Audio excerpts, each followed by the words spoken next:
goobtan aan hadda taaganahay waa sariibadii hore Tuwali waxaana laga raray dadkii hore u deganaa meeshani isla markaana ku ganacsan jiray waxa loo raray goobtan oo iyaduna hore u ahaan jirtay xiriirigtii hore xaafadda October waxaana hadda tahay sariibada cusub ay ku ganacsadaan ganacsatadii hore u ganacsan jiray sariibada Tuwali marumaanta telefishinka caalamiga badda cas 24 TV u qalab qaatay sariibadan iyo baahiyaha ku gadaaman ayaa waxay noo sheegeen dadka halkan ku ganacsada inaanay helin baahiyo u fudeediyo ganacsigooda dadkii laga soo raray suuqan Tuwali dawladda waanu maqalay waanu arintii waanu aqbalay waan soo guuray waxaana la keenay guryaha xiran ee aan kadinka yar la iska soo tagay meel kale aan ka banaanayn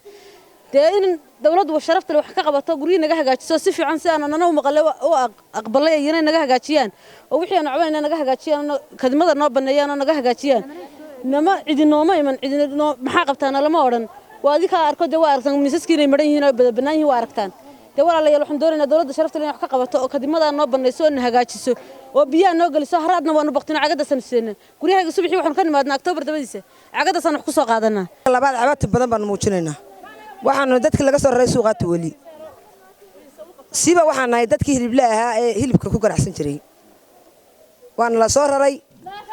meel aqal xiran baan la soo galiyay waxaan ku wiri albaab ma leh gidaar baa loo dhaxaysiyay meel walba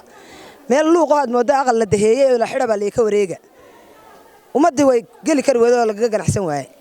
waa laga yaacay bacd cilaa bay tuban yihiin lama kala habaynin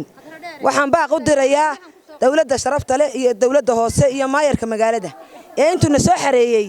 dabeetana hal naxariisada nagu eegina dub nagu soo noqonin dubna mu eegin waa la idinka hadhaynayaa baa la yiri gidaarka la jabinayaa baa la yiri biyo la idin gelinayaa baa la yiri dadka la sukeenaya shacabka oo dhan baa meesha la soo xareynayaa baa la yiri 10 qof oo aad moodo in lagu xiray oo maxaabis la moodaaba nagu xirana kaasaan ka cabanayna waxaanu kala ka cabanayna kudaafada in la ka fogeeyo mar walba la ka xaadhaama la doonayna oo cagafyana loo keeno talabaad waxaan doonaynaa biyo gelin biyaha naloo gasho oo daharaad baabana dilayba waxa raad la yiraahdo la dilo meel ka cabna ma haysano marka waxa weeyaan dawladda waan u hoggaansanay laakiin cabashooyin badan baanu ayaa mid kale dadku waa naga yaacay oo way naga tageen hal soo celiyo dadka suuqyada hana loo soo raro hana soo kordhiyay oo de suuqyada hana loo soo raro Soomaalidan garan waxaan Tuwali baanu deganayn ganacsataan ahayn mid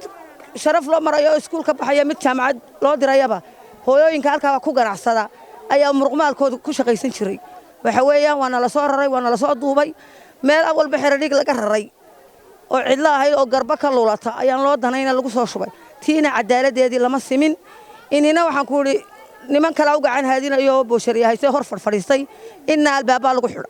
ay dadkii soo kicisay ee maatadii soo kicisay ee bacadkaana wadhay inay naga eegto oo hoos noo eegto noo dhisto guryaha noo dhisto oo dhulka kale aan ka cabanayno wax nooga qabato annagu waanu soo